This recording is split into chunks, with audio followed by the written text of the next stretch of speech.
Good morning, ladies and gentlemen. It's me, Dan, and it is a crappy morning. And I'm just down by the water, and I want to talk today about evangelical fundamentalist huckster Ken Ham and his very, very dishonest use of quote mining as a tactic to poison the well against scientific reality. In particular, his infamous claim that we should disregard evolution because Charles Darwin invented racism. Yeah.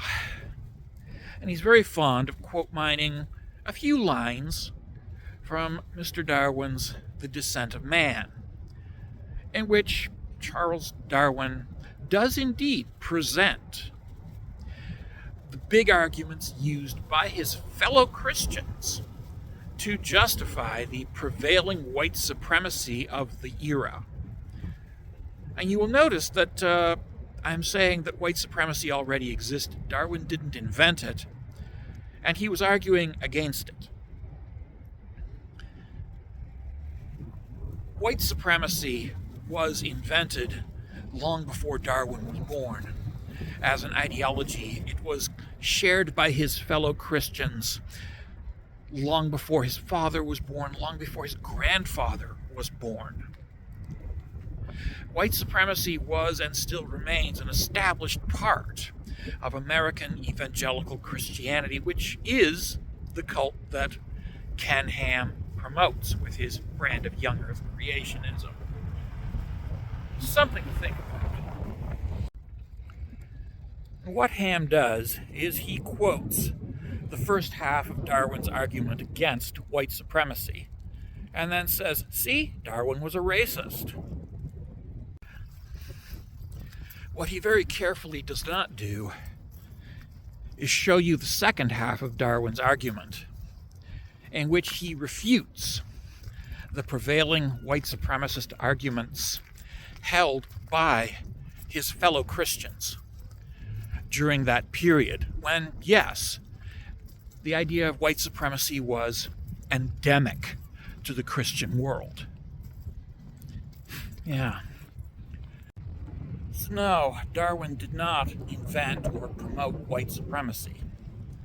He was actively involved in refuting it. But Ken Ham knows that racism is bad. And he knows that if he can accuse Darwin of racism, he might be able to convince the more gullible that somehow evolution itself is the problem, and that evolution somehow is racist. Well, even there, he's wrong, and he knows he's wrong. But he also knows that his gullible marks in the young earth creationist cult are too stupid to see past his bullshit. And so, yes, he knows that he's going to make money off you by bamboozling you with lies. And the best way to do this is with an emotional appeal to, ooh, racism. Because, yeah, unfortunately, that kind of bullshit actually works. So here's the deal, Kenny. An honest man can say, oops, I made a mistake, and then explain that he was wrong, and then move on from there and never repeat the mistake that he made. Are you an honest man? Or are you in fact a deceitful liar, which I believe you to be? Are you going to double down on your false claim that Charles Darwin, in his rather thorough refutation of the prevailing racism of his day, was somehow the sole party responsible for the very invention of white supremacist thought?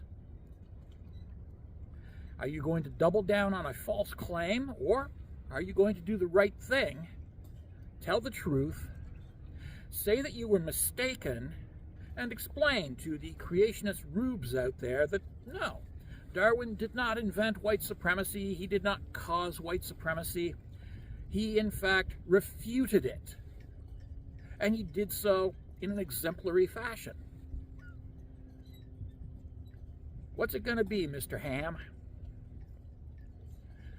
Are you going to be the honest preacher, Mr. Ken Ham, admitting that you made a mistake, or are you going to remain Ken Scam, the thieving, lying huckster, deliberately distorting the truth in order to sell a defective product, namely young Earth creationism? That's a good question. What say you, Mr. Ham? What say you?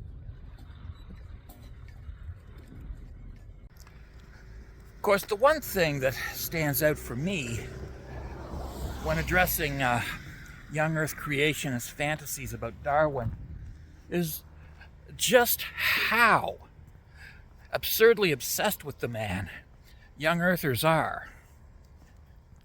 It's like you think that Darwin is the end-all and be-all of our understanding of evolution. It's like you can't wrap your head around the fact that he's just one of many people who figured out just one of many parts of evolution. And that if you remove Darwin completely from the equation, evolution still happens. It doesn't depend on Darwin. The thing that makes Darwin in any way significant at all is very simply that he was one of the 3 men who figured out sexual selection. That's it. Just sexual selection, which is only one part of evolution. And even then, he wasn't able to figure out, neither he nor Wallace nor Huxley was able to figure out genetics. That had to wait for Gregor Mendel to come along and figure that out and solve the question that Darwin, Wallace, and Huxley were asking: what is the underlying mechanism? Well, it was genetics. Darwin never figured it out. Huxley never figured it out, and Wallace never figured it out. Why?